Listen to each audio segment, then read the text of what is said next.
One of our most ancient instincts as humans is fear.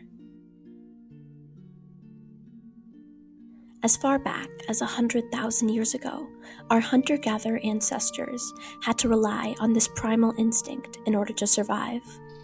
We had not conquered the earth as our own yet. It still belonged to the wild. But as we have evolved and cut down thousands of miles of forests and hunted hundreds of species to extinction, climbing our way to the top of the food chain, a part of that fear still remains within us. Horror movies are a popular form of entertainment that twists this fight or flight instinct into something consumable for thrill and enjoyment. Sociologist Margie Kerr explains this as a phenomenon called the excitation transfer. Quote, after an accelerated heart rate, heavy breathing, and other physical reactions to fear wear off, viewers experience intense relief. Positive feelings intensify, and, in short, fear floods our brains with feel-good chemicals, end quote. The wearing off of this fear is due to the safe environment that we find ourselves in when experiencing the stimuli. However, we become exposed again when threatening environments that we often see on screen are presented to us in real life. From the darkness of our rooms, fearing the monster under our bed, or at the beach, fearing a murderous great white shark, this fear in these films by association can unconsciously control our lives.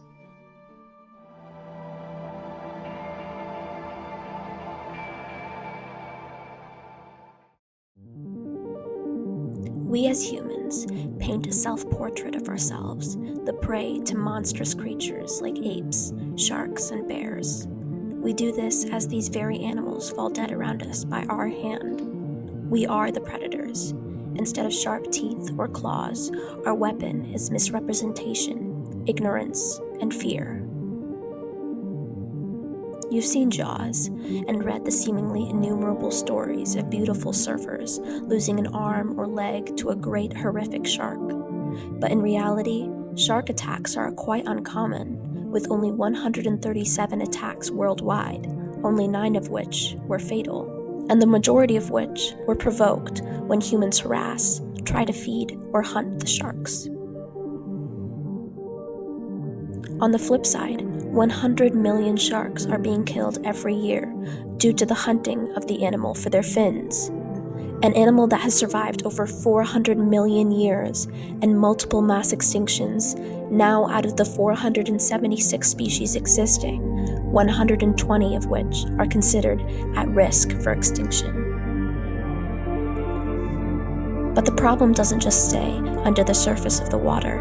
On land, animals like gorillas and apes are also experiencing the same difficulties. In the cult classic film King Kong, a gigantic gorilla is seen climbing the Empire State Building and clawing at airplanes in the sky. This image of a large, threatening animal putting humans in great danger is quite the opposite of reality.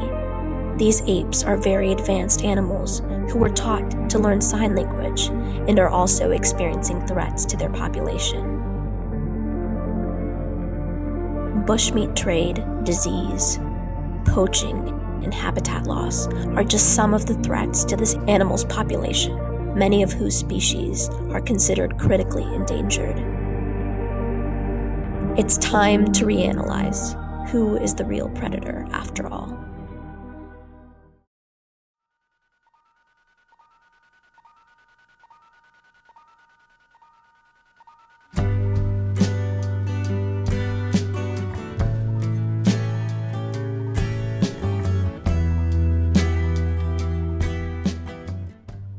This is Stephanie Preston, a professor of psychology at the University of Michigan.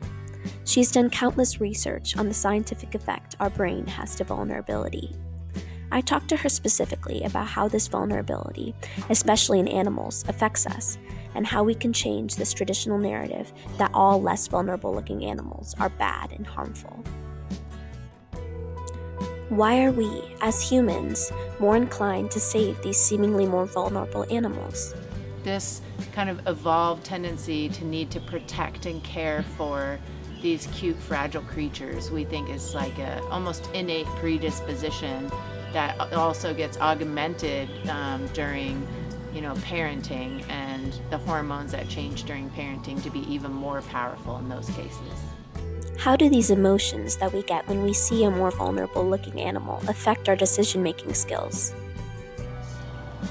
People we find in our experiments and in online donations and charitable giving, they give more money and they want to support charities and they want to save individuals that have these features. Is there a way we can reprogram how we see less vulnerable animals in order to better conserve more animals who need it?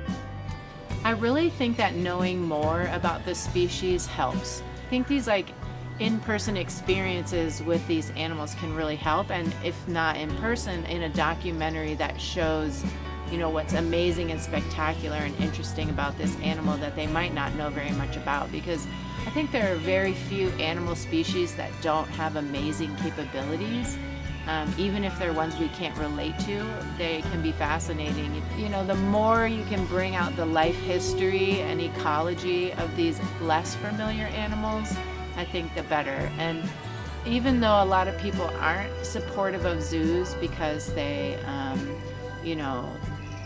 keep animals housed in environments different from their original one, the zoo done right with enough space and enough enrichment can actually really help bring these animals to people where they are. Like, for example, I don't like snakes. And I probably would never want to give money to a snake.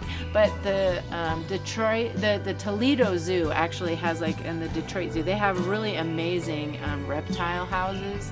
And so just seeing the sheer size and amazing beauty of the snakes makes me more inclined to find them interesting and, worthy of help, even though they're the exact opposite of a cute and fuzzy creature.